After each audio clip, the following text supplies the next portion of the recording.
കണ്ണൂർ ജില്ലയിലെ ചെറുകുന്ന് കണ്ണപുരം പ്രദേശത്ത് ഡിവൈഎഫ്ഐയുടെ സജീവ പ്രവർത്തകനും യൂണിറ്റ് ജോയിൻറ്റ് സെക്രട്ടറിയുമായിട്ടുള്ള സഖാവ് റിജിത്തിനെ വർഷങ്ങൾക്ക് മുന്നേ RSSൻ്റെ ക്രിമിനൽ സംഘം അതിനിഷ്ഠൂരമായി കൊലപ്പെടുത്തിയിരുന്നു. അതുമായി ബന്ധപ്പെട്ട് കോടതിയിൽ ഇന്ന് വളരെ പ്രധാനപ്പെട്ട ഒരു കാര്യമുണ്ടായിരിക്കുന്നു. ആ കേസിൽ പ്രതിയേർക്കപ്പെട്ട 10 പ്രതികളിൽ 9 പേരെയും കുറ്റക്കാരെന്ന് കണ്ടെത്തിയിരിക്കുന്നു. അതിൽ ഒരു പ്രതി നേരത്തെ മരണപ്പെടുന്ന നിലയുണ്ടായി. അപ്പോൾ പ്രതിയേർക്കപ്പെട്ട മുഴുവൻ ആളുകളും കുറ്റക്കാരാണെന്ന് കോടതി കണ്ടെത്തിയിട്ടും ഇന്നിപ്പോൾ അതൊരു വാർത്തയായിട്ട് ഒരു മാധ്യമവും പരിഗണിച്ചതായേ കണ്ടില്ല.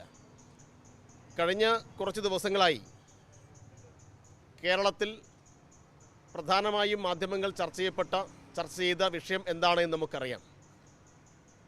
അപ്പോൾ സമാനമായിട്ടുള്ള ഈ ഒരു വാർത്തയെ എന്തുകൊണ്ടാണ് ഇത്രമാത്രം തമസ്കരിക്കുന്നത് എന്നതാണ് വളരെ പ്രധാനമായിട്ടും ഞങ്ങൾ ഉന്നയിക്കുന്ന ഒരു ചോദ്യം.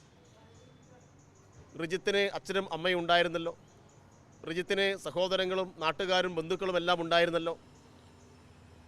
ഒരു കുടുംബത്തിൻ്റെ ആകെ പ്രതീക്ഷയായിട്ടൊരു ചെറുപ്പക്കാരനെ കുത്തിക്കൊന്നിട്ട് ആ കേസിൽപ്പെട്ട മുഴുവൻ ആളുകളും കുറ്റക്കാരാണെന്ന് കോടതി കണ്ടെത്തിയിട്ടും അതൊരു ബ്രേക്കിംഗ് ന്യൂസോ മറ്റെന്തെങ്കിലും തരത്തിലുള്ള വാർത്തയോ ആവാത്തതിൻ്റെ രാഷ്ട്രീയം വളരെ ഗൗരവമായും നമ്മുടെ നാട് ചർച്ച ചെയ്യേണ്ടതാണ്. ഏതായാലും കോടതിയുടെ ഈ വിധിയെ സ്വാഗതം ചെയ്യുകയാണ്. റിജിത്തിന് ജീവൻ നഷ്ടമായത് ആ പ്രദേശത്ത് സംഘപരിവാർ RSSൻ്റെ നേതൃത്വത്തിൽ ചെറുകുന്നിലെ ഒരു അമ്പലം കേന്ദ്രീകരിച്ച് ശാഖ നടത്തുന്ന ഒരു നിലയുണ്ടായി. അപ്പോൾ ആരാധനാലയങ്ങളിൽ ആയുധ പരിശീലനം നടന്ന് ശരിയല്ല എന്ന് പറഞ്ഞുകൊണ്ട് റിജിത്തിൻ്റെ നേതൃത്വത്തിൽ അവിടെയുള്ള DYFIക്കാർ അതുമായി ബന്ധപ്പെട്ട പ്രതിഷേധം രേഖപ്പെടുത്തിയിരുന്നു. ജനങ്ങളെ ബോധവൽക്കരിക്കാൻ പോസ്റ്റർ പ്രചരണം നടത്തിയിരുന്നു. അപ്പോൾ ആരാധനാലയങ്ങൾ കേന്ദ്രീകരിച്ച് ആയുധ പരിശീലനം നടത്താൻ ഞങ്ങൾക്ക് അവകാശമുണ്ട് എന്ന ധിക്കാരത്തിൻ്റെ ഭാഷയിൽ അവർ RSS ഇടപെടുകയും അത് ചോദ്യം ചെയ്ത റിജിത്തിനെ പ്രതികാരത്തോടുകൂടി ആസൂത്രിതമായി കൊലപ്പെടുത്തുകയായിരുന്നു. റിജിത്തിനെ മാത്രമല്ല ലക്ഷ്യം വെച്ചിരുന്നത്, റിജിത്തിൻ്റെ കൂടെ ഉണ്ടായിരുന്ന 5 ചെറുപ്പക്കാരെയും വകവരുത്തുക എന്ന ലക്ഷ്യത്തോടു കൂടിയിട്ടാണ് അവരന്ന് സംഘടിച്ചത്. ഇതെല്ലാം ഇന്ന് കോടതിക്ക് ബോധ്യമാവുകയും പ്രതികൾ കുറ്റക്കാരെന്ന് കണ്ടെത്തുകയും ചെയ്തിട്ടുണ്ട്. അപ്പോൾ അതുമായി ബന്ധപ്പെട്ട വാർത്തകളെ തമസ്കരിക്കുന്നതാണ് നമ്മൾ ഇന്ന് ഗൗരവത്തിൽ ചർച്ച ചെയ്യേണ്ട ഒരു കാര്യം. ഇവിടെ കഴിഞ്ഞ കുറച്ച് ദിവസങ്ങൾക്കുള്ളിൽ വന്ന 3 വിധികളുണ്ട്. അതിൽ 2 വിധി ഇടതുപക്ഷം അല്ലെങ്കിൽ DYFIക്കാർ കൊല്ലപ്പെട്ടതാണ്. ഇപ്പോൾ DYFIയുടെ ഭാരവാഹിയായിരുന്ന ഷിബിൻ, അതുപോലെ ഇപ്പോൾ റിജിത്ത്, ഇവർ കൊല ചെയ്യപ്പെട്ടത് അതുമായി ബന്ധപ്പെട്ട കോടതി വിധികൾ അത് ഈ നാട്ടിലെ ജനങ്ങൾക്കറിയില്ല.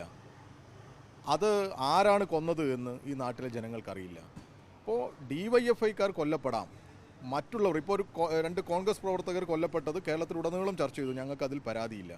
പക്ഷേ DYFIക്കാർ കൊല ചെയ്യപ്പെടുന്നതും അവർക്കെതിരെ നടക്കുന്ന അക്രമങ്ങളും കൂടി ഈ സമൂഹത്തിൽ ചർച്ച ചെയ്യപ്പെടേണ്ടതുണ്ട്. ഇവിടെ ബോധപൂർവമായി DYFIക്കാരെ അക്രമകാരികളാക്കുന്നവർ DYFIക്കാരെ കൊലപ്പെടുത്തുന്ന വാർത്തകൾ ഈ നാടിന് മുമ്പിൽ എത്തിക്കാതെ ഒളിച്ചു നിർത്തുന്നു എന്നുള്ളൊരു ആക്ഷേപം DYFIക്കുണ്ട്. കേരളത്തിലെ മാധ്യമങ്ങൾ അക്രമകാരികൾക്ക് ഒരു പ്രത്യേക പ്രിവിലേജ് കൊടുക്കുന്നുണ്ട് എന്ന് തന്നെയാണ് DYFI പറയുന്നത്.